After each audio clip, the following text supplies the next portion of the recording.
తమ హక్కులు పరిరక్షించాలని డిమాండ్ చేస్తూ మురికివాడ నివాసులు సంక్షేమ సంఘం విశాఖలో ఆందోళన చేపట్టింది. మురికివాడల్లో నివసించే ప్రజలకు మౌలిక సదుపాయాలు కల్పించడంలో ప్రభుత్వాలు విఫలమవుతున్నాయని ఐద్య మహిళలు ఆవేదన వ్యక్తం చేశారు. మురికివాడల నివాసుల సంక్షేమ సంఘం ఐద్య సంయుక్త ఆధ్వర్యంలో జీవీఎంసీ గాంధీ పార్క్ లో నిరసన ప్రదర్శన నిర్వహించారు. మురికివాడల్లో నివసించే ప్రజల హక్కులు పరిరక్షించాల్సిన ప్రభుత్వాలు బడ్జెట్లో కనీస కేటాయింపులు కూడా జరగకుండా చిన్నచూపు చూస్తున్నారని మండిపడ్డారు.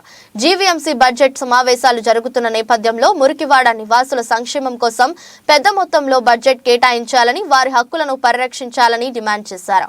లేని పక్షంలో ఆందోళనలు ఉధృతం చేస్తామని హెచ్చరించారు.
బడ్జెట్ జీవీఎంసీ రూపొందించడం కోసం జరుగుతుంది.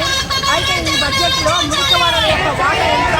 విశాఖ జనాలు సగభాగం పైగా ఉన్న మురికివాడలో నివసిస్తున్నారు. ఈరోజు స్మార్ట్ సిటీగా ప్రయత్నించినప్పుడు కూడా వాళ్ళ యొక్క దైనందిక అవసరాలు తీరడం లేదు.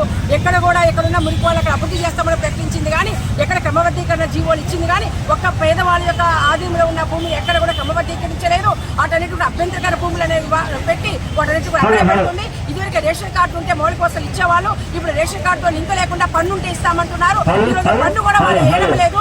కాబట్టి ఈ విధంగా చాలా ఇబ్బంది పడుతున్న పరిస్థితి. కాబట్టి జీవీఎంసీ వెంటనే ఈరోజు యూసీడీకి మున్సిపల్ బడ్జెట్ లో నుంచి 40% నిధులు మురికివాడల యొక్క మౌలిక వసతుల కల్పన కోసం ఏదైతే ఇస్తుందో దాన్ని ఈరోజు జీవో ప్రకారం నుండి అమలు చేయడంలో 1% కూడా ఇవ్వడం లేదు. వాళ్ళు డైవర్ట్ చేస్తుంది. అలా కాకుండా యూసీడీకి కేటాయించబడ్డ 40% నుంచి మురికివాడల్లో మౌలిక వసతుల కల్పన కోసం వాళ్ళ యొక్క వీధి లైట్లు, కాలువలు, రోడ్లు, డ్రైనేజీ, మంచినీరు, ఉపాధి ఇలాంటి అన్ని సంబంధించిన ఒక స్కిల్స్ యొక్క నైపుణ్యత పెంచడం కోసం ఇలాంటి అనేక వాటికి కేటాయించి ఉండాలని చట్టాలు చెప్తూ ఉండగా వాటిని చేయడం లేదు. కాబట్టి ఏపీ స్లమ్ ఇంప్రూవ్మెంట్ యాక్ట్ ప్రకారము ఎక్కడ ఉన్న మురికివాడని అక్కడ నోటిఫై చేయాలని చెప్పి వెంటనే వాటిని అన్నిటి అభివృద్ధి చేయాలని చెప్పేసి మేమంతా డిమాండ్ చేస్తున్నాం. వెంటనే 2004, 2005 బడ్జెట్లో ఈరోజు మిగతా వాటి కేటాయింపులు అనేది దీన్ని కేటాయించడం దారి మళ్లించకుండా వెంటనే దీన్ని కేటాయించాలని ప్రజలందరూ రాజ్యాంగంలో ఈ ఏదైతే ఉందో ప్రాథమిక హక్కుగా గుర్తించాలి, నివాస హక్కులను దాన్ని చేర్చాలని చెప్పి ఈరోజు కౌన్సిల్ ఆ విధంగా చేయాలని చెప్పి డిమాండ్ చేస్తూ మేము మురికివాడ నివాస సంక్షేమ సంఘం ప్రగతిశీల మహిళా సంఘం ఆధ్వర్యంలో ఈరోజు మహాధర్నా నిర్వహించడం.